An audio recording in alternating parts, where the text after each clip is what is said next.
السلام علیکم ورحمۃ اللہ وبرکاتہ۔ میرے محترم بھائیوں، بہنوں، عزیزوں، دوستوں، نوجوانوں، بچوں، بچیوں،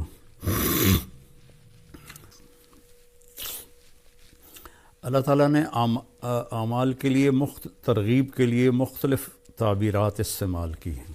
یہ بالکل انوکھی تعبیر ہے مال کو خرچ کرنے کے لیے کہ کیوں نہ گھاٹی کو کیوں نہ کودا وہ گھاٹی پر میں۔ اس کی ہم آج اس کی طاقت کو سمجھ نہیں سکتے کہ آج جہاز ہیں، گاڑیاں ہیں، موٹریں ہیں، پل بن گئے ہیں، تو اس کو 1400 سال پیچھے لے جائیں کہ سفر ہے، آگے چڑھائی بھی ہے، آگے کھائی بھی ہے، اور اس کھائی کو پار بھی کرنا ہے۔ کوئی پل نہیں ہے، جہاز نہیں ہے، گھوڑا ہے۔ یہ ہوتا تھا کہ پھر نیچے اتر کر پیدل دوسری چڑھائی پہ چڑھتے تھے۔ کچھ لوگ ایسے ہوتے تھے جو گھوڑے کو اٹھاتے تھے پیچھے سے لا کر، وہ چھلانگ لگاتا تھا، اور اس میں جان کا بھی خطرہ ہوتا تھا کہ گھوڑا نیچے گر سکتا ہے، اور وہ پھر الحمدللہ پار اگلے کنارے پر جا کر گھوڑا اترتا تھا۔ تو اس میں اشارہ ہے کہ تمہاری طبیعت پر یہ مشکل کام بتا رہا ہوں۔ کیا ہے کہ انسان کو پیسے سے پیار ہے، اس لیے اللہ نے پورے قرآن میں بے اموالکم و انفسکم وجاہدوا فی سبیل اللہ بے اموالکم و انفسکم وتجاہدون فی سبیل اللہ بے اموالکم و انفسکم۔ اللہ نے پیسے کو پہلے ذکر کیا ہے، جان کو بعد میں ذکر کیا ہے۔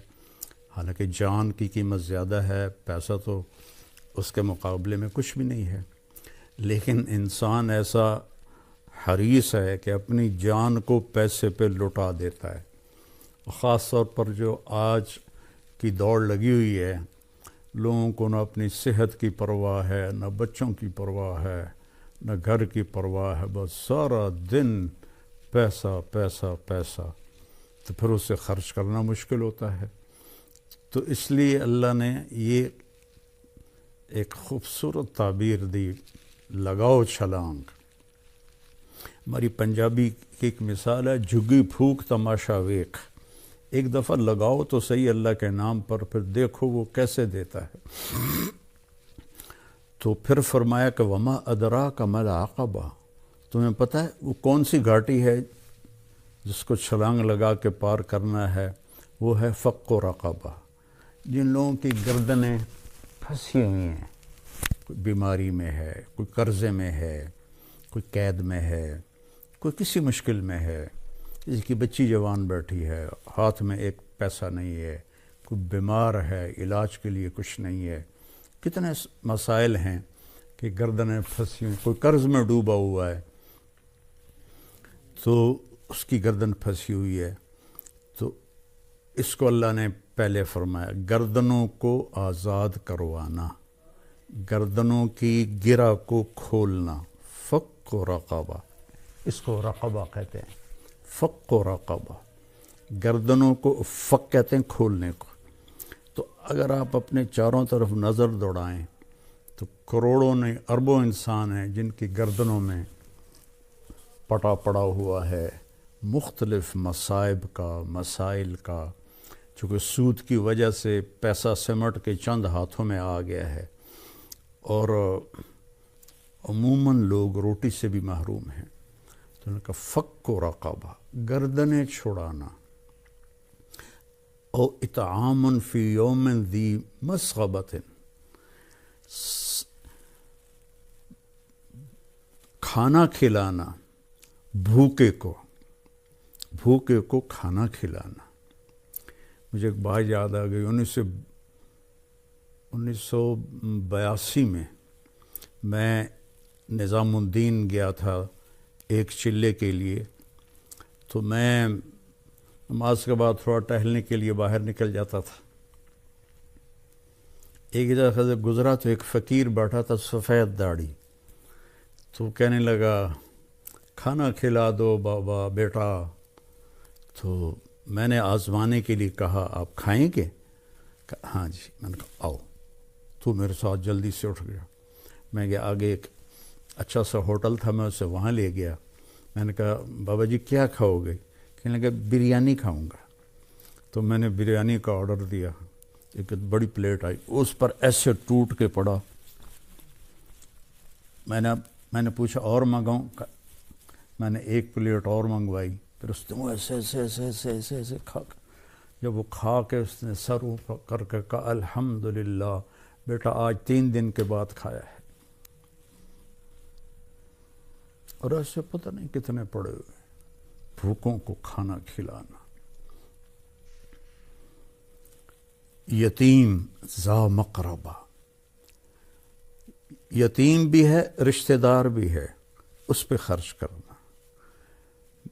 مسکیناً ذا متربہ، مسکین جو مٹی میں مٹی ہو کے پڑا ہوا ہے، جو ضرورت تو کیا اس کے پاس سانس لینے کے لیے بھی دم گھٹ رہا ہے اس کا. ان کو میرے اللہ ان اعمال کو سب مال خرچ کرنے کے لیے ہیں. اس کو اللہ نے کہا گھاٹی پھلانگنا، چھلانگ لگانا. منزل تو اسی وقت ملتی ہے جب آدمی گھاٹیاں پار کرتا ہے. اور شیطان کہتا ہے، ایک دفعہ شیطان کی ملاقات ہوئی اللہ کے محبوب صلی اللہ علیہ وسلم سے. تو آپ نے پوچھا تیرے دشمن کتنے ہیں؟ کہنے لگا 15. آپ نے پوچھا کون کون سے ہیں؟ کہ سب سے پہلا نمبر تو آپ کا ہے. پھر اس نے گنوائے تو اس میں ایک یہ تھا، وہ سخی جو اللہ کے نام پر بے دھڑک خرچ کرتا ہے وہ بھی میرا دشمن ہے. اور ایک اور یاد آ گیا، اور وہ بندہ یا بندی جو ہر وقت باوضو رہتا ہے وہ بھی میرا دشمن ہے، اس سے بھی مجھے ڈر لگتا ہے. اور شیطان نے کہا کہ میں سخی نافرمان سے ڈرتا ہوں اور بخیل عبادت گزار سے نہیں ڈرتا، کہ مجھے ڈر ہوتا ہے کہ اس کی سخاوت اسے جنت میں لے جائے گی، یہ جتنے بھی سجدے کر رہا ہے اس کا بخل اسے جہنم میں لے جائے گا. تو اللہ کے نام پہ خرچ کرنا، وما تقدموا لانفسکم من خیر تجدوہ عند اللہ وخیرا واعظم اجرا. جو میرے نام پہ خرچ کرو گے کل قیامت کے دن مجھ سے لے لینا. اس ایک حدیث بھی یاد آ گئی بڑے مدت کے بعد، یا ابن آدم افرق من کنزک عندی لا غرقا ولا حرقا ولا سرقا اوفیکہ یوم تکون احوج الیہ. میرے بندے اپنا مال میرے خزانے میرے بینک میں جمع کرا دے. آج کی زبان میں ترجمہ کروں، اپنا مال میرے بینک میں جمع کرا دے. نہ یہ کرپٹ ہوتا ہے، نہ یہ ڈوبتا ہے، نہ یہ جلتا ہے، نہ اسے آگ لگتی ہے، نہ یہ پانی میں ڈوبتا ہے، اور نہ یہ ناکام ہوتا ہے، بلکہ تیرا مال میرے پاس آ کے ملٹی پلائی ہوتا رہتا ہے. اور جس دن تو قیامت کے دن محتاج ہوگا سارا تجھے واپس کروں گا جنت کی شکل میں. تو رمضان کے مہینے میں زکوٰۃ دی جاتی ہے. تو میری سارے بہن بھائیوں سے جہاں جہاں میری آواز جا رہی ہے گزارش ہے کہ زکوٰۃ بھی دیں، زکوٰۃ کے اوپر بھی دیں. اللہ کے فضل و کرم سے میں پچھلے 40 سال سے لوگوں میں اپنی ہمت کے مطابق مال تقسیم کرتا رہا. پھر اللہ تعالیٰ نے بچے جوان ہوئے، ساتھی مل گئے، تو ہم نے فاؤنڈیشن کی بنیاد رکھی 3 سال پہلے. تو اب اللہ کے فضل و کرم سے اس کی شاخیں دنیا میں پھیل رہی ہیں اور ملک میں بھی خدمات ہو رہی ہیں. ابھی بھی ہماری فاؤنڈیشن نے 2000 گھروں میں راشن تقسیم کیا. ہماری فاؤنڈیشن تلمبا میں ہے، لیکن ہماری ٹیم کہاں گئی؟ جنوبی پنجاب، سندھ، بلوچستان، جو جھونپڑیوں میں رہ رہے ہیں لوگ اور ایک ایک دانے کو ترستے ہیں، ان تک جا کر پہنچایا راشن۔ اگر آپ کا تعاون اور ہوتا تو ہم 2 لاکھ گھروں تک پہنچ جاتے، کیونکہ ہم تو اتنا ہی خرچ کرتے ہیں جتنا بھائی دوست بہنیں ہماری مدد کرتے ہیں۔ اور میرے نبی نے سب سے پہلے یہ میرے نبی نے کیا ہے کہ آپ نے اصحاب صفہ کی کفالت فرمائی، اور روزانہ رات کو آپ مدینے والوں کو جمع کرتے اور کہتے بھائی یہ غریب لوگ ہیں، کون کھانا کھلانے لے جائے گا؟ کوئی 1 لے جاتا، کوئی 10 لے جاتا، کوئی 2 لے جاتا۔ حضرت سعد ابن عبادہ بڑے مالدار تھے، وہ کبھی کبھی سب کو لے جاتے تھے، یا اللہ سارے، یا رسول اللہ سارے ہی میرے پاس بھیج دیں۔ تو یہ روزانہ کی آپ کی رفاہی محنت تھی غریب لوگوں کے لیے۔ اور یمن کے لوگ آئے تو ان کے چہرے کی کھال پھٹی ہوئی خشکی کی وجہ سے، تو آپ لرز گئے اور آپ نے فوراً جمع کیا مدینے والوں کو اور ان کے لیے چندہ مانگا۔ تو یہ میں اپنے لیے تو میرے مدرسے پچھلے کتنے سالوں سے اللہ مجھ سے کام لے رہا ہے، میں نے کبھی اس طرح بیٹھ کے مدرسوں کے لیے چندہ نہیں مانگا، لیکن جب سے یہ غریبوں کی دعائیں سنی اور ان کی ضرورتوں کو پورا ہوتے دیکھا۔ کل ہی ایک عورت میرے پاس آئی کہ جی یہاں گلیوں میں مانگتی پھرتی ہے، کہنے لگی جی میں کرائے پہ رہتی ہوں، 5000 کرایہ مہینے کا، وہ کیا ہوگا جس کا کرایہ 5000 ہے؟ تو 3 مہینے سے کرایہ نہیں دیا اور اب مالک مکان نے کہا کہ گھر خالی کر دے، میں بیوہ ہوں، میرے پاس کچھ بھی نہیں، تو میرا 3 مہینے کا کرایہ دے دو۔ تو میرے آنسو نکل آئے، میں نے 15,000 اس کو پکڑایا تو وہ میرے پاؤں میں گر گئی، حالانکہ 15,000 کیا چیز ہے، میرے پاؤں میں گر گئی۔ ایسے کروڑوں لوگ ہیں اور اللہ ہمیں توفیق دے رہا ہے، ہم غزہ بھی پہنچا رہے ہیں، اللہ کے فضل و کرم سے ہمارا لنک بن گیا ہے، وہاں بھی ہماری امداد جا رہی ہے، اور ساتھی ہمیں وہ غزہ کے نام پر بھی تعاون کر رہے ہیں، اور یہاں جو ہماری فاؤنڈیشن ہے اس کے لیے بھی تعاون کی میں درخواست کروں گا۔ کینیڈا میں بھی ہمارا دفتر ہے، کینیڈا والے وہاں جمع کرا دیں، پاکستان والے ہمارے تولمبے میں دفتر ہے وہاں جمع کرائیں، اور کھل کے جمع کرائیں۔ یہ سارا آپ کا مال ہے جو آخرت میں آپ کے لیے جمع ہو رہا ہے۔ ایک لیب بنائی ہے جو لاہور کی سٹینڈرڈ کی ہے، اور اس میں ہم نے تو مفت رکھا تھا، لیکن لوگ آ کے پیسے دیتے ہیں، چونکہ جو دوسری لیبارٹری میں جو ٹیسٹ 2000 میں ہوتا ہے وہ ہماری لیبارٹری میں 500 روپے میں ہو رہا ہے، اور اس کا رزلٹ لاہور کی کسی بھی بڑی لیبارٹری سے ملا کے دیکھ لیا جائے بالکل اس کے مقابلے میں ہے۔ تو یہ آپ لوگوں کے تعاون سے ہی ہے۔ میرے نبی نے غریبوں کے لیے چندہ مانگا، تو میں بھی آپ سے اپیل کرتا ہوں کہ آپ ہماری فاؤنڈیشن کی مدد فرمائیں، زکوٰۃ بھی ہو، زکوٰۃ کے اوپر بھی ہو، صدقات بھی ہوں،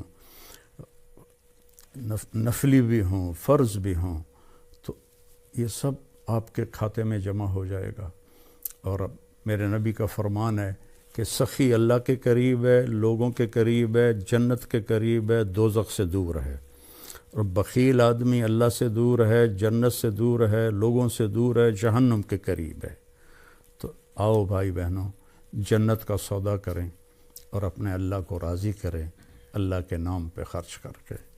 جب سامری نے وہ وچھا بنا دیا بچھڑا اور کہا یہ ھذا الہکم و الہ موسیٰ، تو ہزاروں لوگ اس کی پوجا، انہوں نے پتہ نہیں کیا جادو کیا، اس کے منہ سے آواز نکلتی تھی۔ تو موسیٰ علیہ السلام کوہ طور سے واپس آئے تو دیکھا وہ بچھڑے کی پوجا کر رہے، تو اللہ تعالیٰ سے پوچھا یا اللہ کیا حکم ہے؟ کہا ان کی توبہ یہ ہے انہیں قتل کرو۔ تو ان سب کو قتل کیا گیا، اور موسیٰ علیہ السلام رنجیدہ سے ہوئے تو اللہ نے ایک دم جنت دکھا دی، کہ دیکھ تیرے بندے یہ جنت میں بیٹھے ہوئے ہیں جو قتل ہوئے ہیں۔